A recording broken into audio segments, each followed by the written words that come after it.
Basic price action में candlestick pattern के अंतर्गत इवनिंग स्टार कैंडलस्टिक पैटर्न को डिटेल में समझेंगे। सबसे पहले इवनिंग स्टार पैटर्न कैसे काम करता है ये जानते हैं। इवनिंग स्टार पैटर्न मुख्य रूप से 3 कैंडल्स को मिलाकर बनता है, जिसमें एक स्ट्रॉन्ग बुलिश कैंडल, दूसरी इनडिसीजन कैंडल और तीसरी कैंडल बेरिश होती है। मार्केट में जब एक शॉर्ट टर्म अप ट्रेंड चल रहा होता है और प्राइस अपने नियरेस्ट रेजिस्टेंस लेवल के पास होती है, तो बायर्स इस रेजिस्टेंस लेवल को ब्रेक करने की कोशिश करने के लिए प्राइस को ऊपर की तरफ पुश करते हुए एक स्ट्रॉन्ग ग्रीन बुलिश कैंडल को रेजिस्टेंस एरिया के पास क्लोज करते हैं। अगले कैंडल की ओपनिंग इस कैंडल के क्लोजिंग के ऊपर होती है और प्राइस फिर से अपना ट्रेंड कंटिन्यू करने लगती है।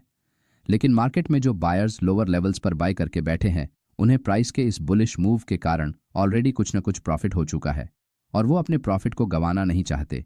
इसलिए प्राइस जैसे ही रेजिस्टेंस लेवल के पास आती है, ये सभी बायर्स अपनी पोजीशन से धीरे धीरे एग्जिट करना स्टार्ट करते हैं, जिससे प्राइस रेजिस्टेंस एरिया के ज़्यादा ऊपर नहीं जाती है। साथ ही इसी एरिया के पास सेलर्स मार्केट में रेजिस्टेंस को देखकर हायर लेवल से अपनी सेलिंग पोजीशन बनाते हैं, जिससे चार्ट पर एक इंडिसीजन कैंडल बनती है। जब भी मार्केट में किसी पॉइंट पर सेलर्स और बायर्स दोनों अपनी एंट्री को लेकर कंफ्यूजन में होते हैं और कोई भी स्ट्रांग डिसीजन लेने में डरते हैं, या फिर दोनों की स्ट्रेंथ एक जैसी होती है, तो चार्ट पर इस तरह की इंडिसीजन कैंडल बनती है। जब भी आप चार्ट पर इस तरह की कैंडल को देखें तो ये बात आपके समझ में आनी चाहिए। इस इंडिसीजन कैंडल को देखकर न्यू बायर्स इस लेवल के पास फ्रेश एंट्री नहीं करते और जो कुछ बायर्स प्रॉफिट बुकिंग करते हैं, जिसे हम लॉन्ग अनवाइंडिंग कहते हैं, जिससे प्राइस धीरे धीरे नीचे की तरफ जाने लगती है, जिससे सेलर्स यहां एक्टिवली सेलिंग करते हैं और चार्ट पर एक बेरिश कैंडल बन जाती है। अगर इस रेड कैंडल की क्लोजिंग प्रीवियस ग्रीन कैंडल के 50% एरिया से थोड़ा नीचे या फिर ग्रीन कैंडल के ओपनिंग के नीचे होती है, तो ये मार्केट में सेलर्स की बढ़ती ताकत का संकेत होता है। रेड कैंडल जितनी बड़ी होगी, मार्केट में सेलर्स की ताकत उतनी ही ज्यादा होती है। Remember this pro tip. जब कभी भी आप किसी कैंडलस्टिक पैटर्न को देखते हैं तो सिर्फ ये कैंडल रेड है और ये कैंडल ग्रीन है। इस तरह कैंडल को देखने के बजाय कैंडल के बनने के पीछे ट्रेडर का क्या माइंडसेट या फिर साइकोलॉजी है, इसे देखना चाहिए, क्योंकि किसी भी कैंडल का कलर बायर और सेलर के मूड, उनके इमोशंस और मार्केट में अभी उनका इंटरेस्ट किस तरफ है, इसे दर्शाता है। इसलिए चार्ट को देखते समय इस बात को हमेशा ध्यान में रखना चाहिए। चलिए अब इस पैटर्न के पीछे की साइकोलॉजी को समझते हैं।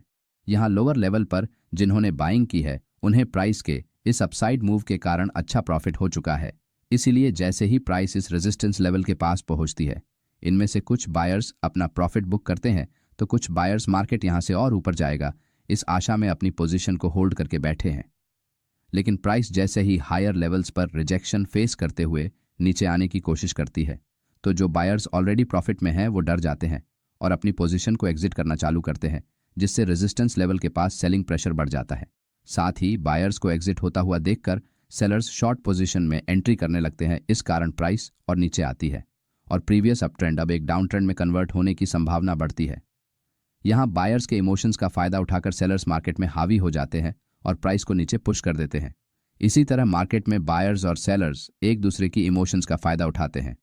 प्राइस एक्शन बेसिक्स की सीरीज पूरी होने के बाद हम एडवांस प्राइस एक्शन में स्टॉप लॉस हंटिंग के बारे में डिटेल में जानने वाले हैं। चलिए अब कुछ की पॉइंट्स को जानते हैं। Point number 1, evening star pattern में सेकंड नंबर की कैंडल रेड या फिर ग्रीन दोनों कलर की हो सकती है। यहाँ कैंडल के कलर से कोई फर्क नहीं पड़ता है। साथ ही अगर दूसरे कैंडल में कैंडल विक ऊपर की तरफ ज्यादा लंबी है, तो इसका मतलब यहाँ हायर लेवल्स पर प्राइस एक स्ट्रॉन्ग रिजेक्शन फेस कर रही है। पॉइंट नंबर 2, अगर इवनिंग स्टार पैटर्न में तीसरे नंबर के कैंडल की क्लोजिंग फर्स्ट ग्रीन कैंडल के ओपनिंग के नीचे होती है, तो ये एक स्ट्रॉन्ग सेलिंग प्रेशर का सिग्नल माना जाता है।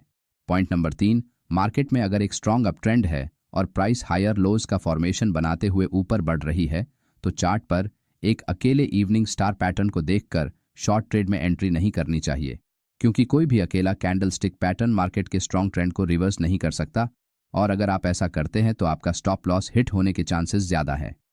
पॉइंट नंबर 4, इस पैटर्न का उपयोग आप किसी भी टाइम फ्रेम में कर सकते हैं, लेकिन टाइम फ्रेम जितनी बड़ी होगी उतनी ही इस पैटर्न के काम करने की एक्यूरेसी बढ़ती जाती है, क्योंकि छोटे टाइम फ्रेम में आपको चार्ट पर फेक सिग्नल ज्यादा देखने को मिलते हैं, जिससे बार बार आपके स्टॉप लॉस हिट होते हैं। मेरा सभी ट्रेडर्स से निवेदन है कि इस वीडियो में जो बातें बताई गई हैं, कृपया उसे जितना ज्यादा हो सके उतना चार्ट पर प्रैक्टिस करें, जिससे आपको इसे समझने में आसानी होगी। अगर आपको हमारा ये वीडियो अच्छा लगा तो वीडियो को लाइक और चैनल को सब्सक्राइब जरूर करें। धन्यवाद।